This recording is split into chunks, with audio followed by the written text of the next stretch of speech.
ಎಲ್ಲರಿಗೂ ನಮಸ್ಕಾರ. ಇದು ಪ್ರವಾಸಿ ಪ್ರಪಂಚದ ಟ್ರಾವೆಲ್ ಬುಲೆಟಿನ್. ನಾನು ನಿಸರ್ಗ. ಈಗ ಹೆಡ್ಲೈನ್ಸ್.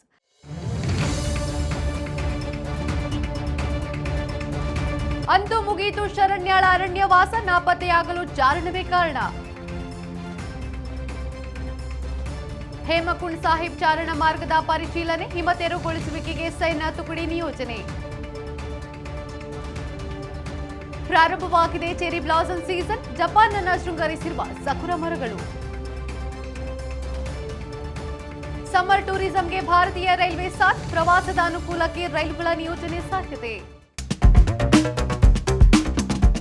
ಕೆಲ ದಿನಗಳ ಹಿಂದೆ ಕೊಡಗಿನ ತಡಿಯಾಂಡಮೋಲ್ಗೆ ಟ್ರೆಕ್ಕಿಂಗ್ ಹೋಗಿದ್ದ ಮಹಿಳೆ ಕಾಣೆಯಾಗಿರುವ ಪ್ರಕರಣವೊಂದು ವರದಿಯಾಗಿತ್ತು. ಕೇರಳ ಮೂಲದ ಶರಣ್ಯ ಎಂಬ ಟೆಕ್ಕಿ ಚಾರಣಕ್ಕೆ ಹೋಗಿದ್ದ ವೇಳೆ ನಾಪತ್ತೆಯಾಗಿದ್ರು.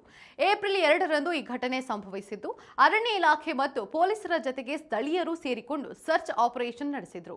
ಅಧಿಕಾರಿಗಳ ಸತತ ಪ್ರಯತ್ನದಿಂದ ಈಗ ಶರಣ್ಯಳನ್ನ ಹುಡುಕುವಲ್ಲಿ ಯಶಸ್ವಿಯಾಗಿದ್ದಾರೆ. ಆ ದಟ್ಟ ಕಾಡಿನ ಮಧ್ಯೆ ನೆಟ್ವರ್ಕ್ ಇಲ್ಲದ ಫೋನ್, ಕಾಡಿನ ಬಗ್ಗೆ ಅಲ್ಪ ಜ್ಞಾನದೊಂದಿಗೆ 4 ದಿನಗಳ ವನವಾಸ ಅನುಭವಿಸಿರುವ ಶರಣ್ಯ ಧೈರ್ಯವನ್ನ ಮೆಚ್ಚಲೇಬೇಕು.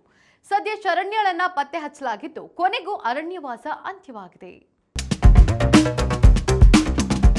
ಗುರುದ್ವಾರದ ಹೇಮಕುಂಡ್ ಸಾಹಿಬ್ ಮ್ಯಾನೇಜ್ಮೆಂಟ್ ಟ್ರಸ್ಟ್ನ ಸ್ವಯಂ ಸೇವಕರು ಜಂಟಿಯಾಗಿ ಗೋವಿಂದ್ ಘಾಟ್ನಿಂದ ಹೇಮಕುಂಡ್ ಸಾಹಿಬ್ ವರೆಗಿನ ಚಾರಣ ಮಾರ್ಗದ ತಪಾಸಣೆಯನ್ನ ನಡೆಸಿದ್ದಾರೆ. ಪ್ರತಿ ವರ್ಷದಂತೆ ಈ ವರ್ಷವೂ ತೀರ್ಥಯಾತ್ರೆಗಳು ಪ್ರಾರಂಭವಾಗಲಿದ್ದು, ಮೇ 25ರಿಂದ ತೀರ್ಥಯಾತ್ರಿಗಳು ಆಗಮಿಸಲಿದ್ದಾರೆ ಎಂದು ತಿಳಿದು ಬಂದಿದೆ. ರಕ್ಷಣಾ ವ್ಯವಸ್ಥೆಯ ಕುರಿತು ಸಕಲ ಸಿದ್ಧತೆಗಳನ್ನು ಮಾಡಿಕೊಳ್ಳುತ್ತಿರುವ ಭಾರತೀಯ ಸೇನೆ ಮತ್ತು ಟ್ರಸ್ಟ್ನ ಸ್ವಯಂ ಸೇವಕರು ಜಂಟಿಯಾಗಿ ತಪಾಸಣೆ ನಡೆಸಿದ್ದಾರೆ.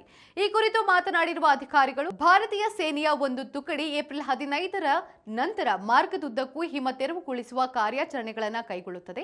ದೇವಾಲಯವನ್ನ ತೆರೆಯುವ ಮೊದಲು ಈ ಮಾರ್ಗವು ಸಂಪೂರ್ಣವಾಗಿ ಸುರಕ್ಷಿತ ಮತ್ತು ಪ್ರಯಾಣ ಸ್ನೇಹಿಯಾಗಲಿದೆ. ಭದ್ರತೆಗಾಗಿ ಸೇನೆ ಸಜ್ಜಾಗಿ ನಿಂತಿದೆ ಎಂದು ತಿಳಿಸಿದ್ದಾರೆ.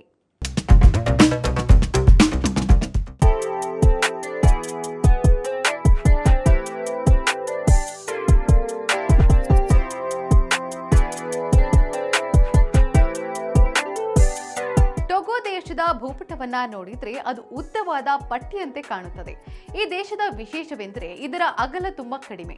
ಕೆಲವು ಕಡೆಗಳಲ್ಲಿ ಈ ದೇಶದ ಅಗಲ ಕೇವಲ 50 ಕಿಲೋಮೀಟರ್ಗಳಿಗಿಂತಲೂ ಕಡಿಮೆ ಇದೆ. ಅಂದ್ರೆ ನೀವು ಕಾರಿನಲ್ಲಿ ಕುಳಿತರೆ ಕೇವಲ 1.5 ಗಂಟೆಯಲ್ಲಿ ಇಡೀ ದೇಶದ ಒಂದು ಬದಿಯಿಂದ ಇನ್ನೊಂದು ಬದಿಗೆ ಹೋಗಿಬಿಡಬಹುದು. ಟೊಗೊ ದೇಶದಲ್ಲಿ ಅಕೋಡೆ ಸೇವಾ ಫೆಟಿಸ್ ಮಾರ್ಕೆಟ್ ಎಂಬ ಮಾರುಕಟ್ಟೆ ಇದೆ. ಇದು ವಿಶ್ವದ ಅತಿ ದೊಡ್ಡ ಊಡು ಮಾರುಕಟ್ಟೆ ಎಂದು ಪ್ರಸಿದ್ಧವಾಗಿದೆ.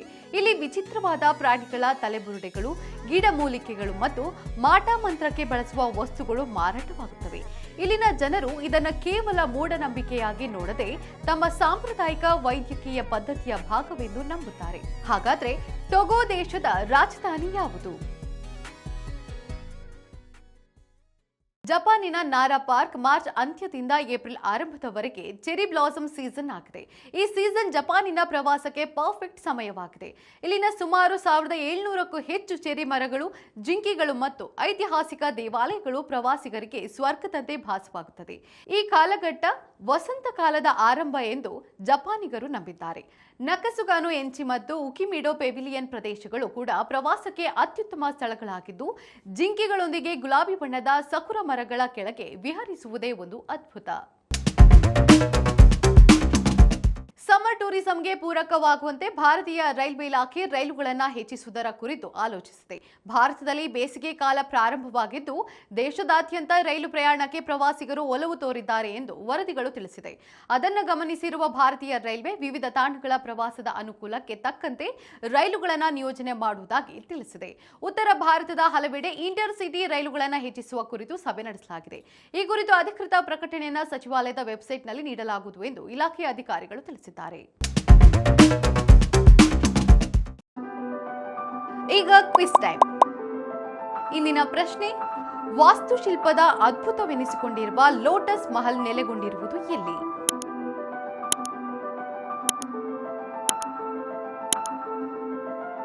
ಸರಿಯಾದ ಉತ್ತರವನ್ನ ಕಮೆಂಟ್ ಮಾಡಿ ತಿಳಿಸಿ. ಇದಾಗಿತ್ತು ಇವತ್ತಿನ ಟ್ರಾವೆಲ್ ಬುಲೆಟಿನ್. ನೋಡ್ತಾ ಇರಿ ಪ್ರವಾಸಿ ಪ್ರಪಂಚ. ವಿಹಾರವೇ ವಿಶ್ವ. ನಮಸ್ಕಾರ.